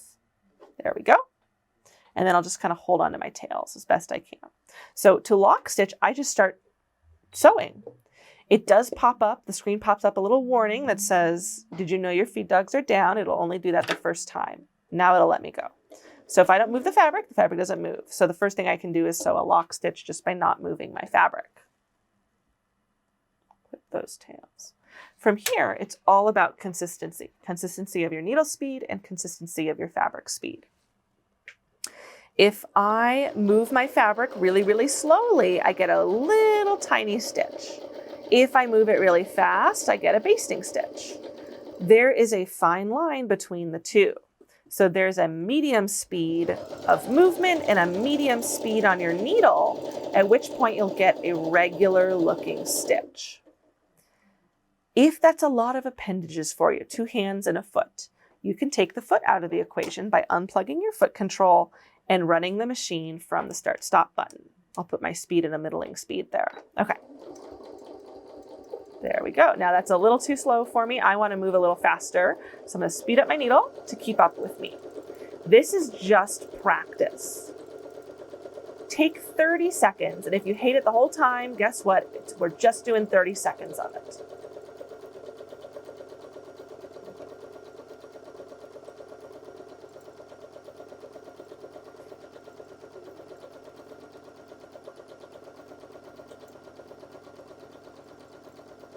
Okay, so that's the really quick basics of free motion with your darning foot. All right, so that's our darning foot. It's our hopping foot. You may have gotten another quilting foot, which would look something like this. It's got 2 metal springs on it and a metal base. It might look slightly different. This is a hovering foot. The alternate option is because the darning foot, even though it's really good at stitching, it does give you a sense of drag because it steps on your fabric as you're trying to move it. And so if you're feeling like it's really, hurting your hands and your shoulders to move your fabric, the hovering foot won't step on your fabric, but you have to customize its height. So it goes on as the other one does. There's our fork. And then this extra screw right here will raise and lower your foot. As you tighten the screw, it actually raises the foot up. And then as you loosen the screw, it lowers it down. And so you have to customize the height. You want it grazing over the top of your fabric, but not crushing it, nor a mile above the fabric. So that can be an alternate if you're not liking the darning foot. Okay, so we've done our buttonhole, our walking foot, and our darning foot. The last thing I want to real quick run over with you guys is the function of the knee lift. In the meantime, you can start putting on your regular shank, and I want you to still do an extra tighten with the screwdriver. Janomes tend to loosen themselves. They just don't get finger tight. So you always have to do a little extra turn with your screwdriver to really tighten that up. And then you can put your A foot back on or whatever foot that you want. And then we have to raise our feed dogs. And remember, that's that switch down below your power cord, and it switches away from you towards the icon with the teeth above the line. And people will worry that they've broken their machine because their feed dogs don't pop up. That's okay. All you have to do to make them pop up is start sewing, or in this case, I'm just rotating my hand wheel. And I heard them engage, and there they are. So they drop down really nice. They don't drop upward. That's not how gravity works. But to re-engage them, you do just start sewing, and they come right back up. Okay. You're going to need your knee lift, which is a big white and metal lever. I'll see you back in 1 second. Okay. So we're going to talk about using the knee lift. This will raise your presser foot for you. A lot of people think it runs the machine. Not a bad guess because that used to be the function of a knee lift, but it's not anymore. And to plug it in, we're going to get the tip of it, and there's these little flanges on the tip of it, and they go in like a puzzle piece to this port here, which also has some cutouts to accommodate the flanges. So it'll only go in 2 ways, either this way or flipped 180 degrees this way, because that's the only way that those little sticking out parts will go in. And so hopefully it makes sense to you that it's going to go in the downward position, and you got to push somewhat firmly to get it to pop in. And now it's attached. And what you'll see is when I push this over, my presser foot goes up. So the usefulness of this is if I am sewing a project and I'm desperately holding on with both hands because it's fallen apart, I have a hands-free way to rotate my fabric. So for instance, I'll be sewing along. I reach my rotation point. I stop. I push my knee to the right to lift up the presser foot. I rotate, let it relax, and then I sew again. The learning curve here is that you don't want to be lifting your presser foot and trying to sew at the same time. Your foot is either on the foot pedal or it's pushing the knee lift. You're not doing both at once. If you're doing both at once, you're not going to like the results because then you're sewing with your foot up. So again, push to the right, rotate, come down. This is a really cool tool. It does take like a week to get used to it, a week of feeling really weird as you train your leg and your brain. But once you're trained, it's essentially instinctual. And once you start using it, you don't go back because it's so convenient. So I encourage you to spend a little bit of time getting used to kind of how that feels, even though it feels awkward at first. Okay, that's your knee lift. So that concludes our tour of the big accessories that people use most of the time. We're going to go on to our settings and our cleaning and maintenance talk to finish out. Okay, our first thing we're going to do is go over any settings that we haven't talked about already. To get into our settings page, we push the wrench with the set button. This is the button to the right of your knobs. And I'll help you interpret these icons. There is an interpretation in your manual if this is too quick for you. So from top to bottom on this first page, we've got screen brightness and contrast, audio, because it does beep at you at times, cut after auto lock, we have that on, and needle stop position, which we've set to needle down. I turn the stitch width knob to go to settings number 2. We've got 2 speed controls at the top of page 2. This is really interesting. Have you ever noticed that your presser foot takes a bit to rev up to speed? Even if you just stomp on it to floor it, it actually revs up to speed over time. Same thing with your start-stop button. This can actually be adjusted. If you go into this menu by pushing the right arrow, you can see you've got 1, 2, and 3. If you go to 1, it will speed up over a longer period of time. It takes longer to get up to full speed. 3, it jumps up to full speed much quicker. 2's right in the middle. So you can change that on both the start-stop button and on the foot pedal. Okay, then we've got this FS here.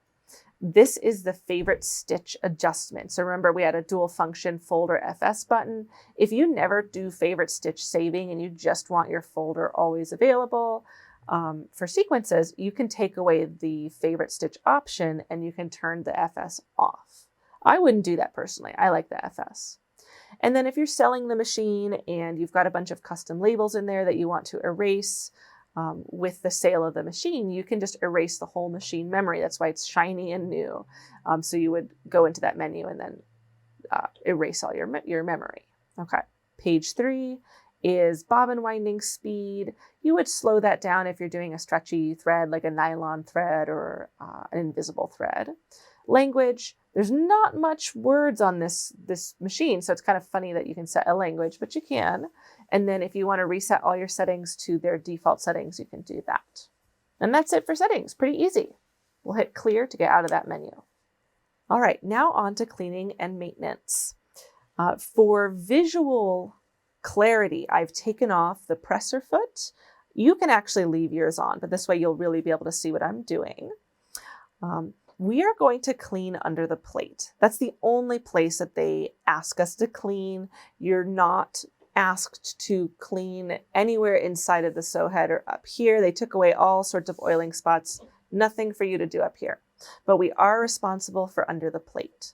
To pop the plate off, you don't have to unscrew anything, which is pretty cool. You have a release button on the bottom left-hand corner of your machine body. And if you push it in, boing, it springs the plate off. Okay.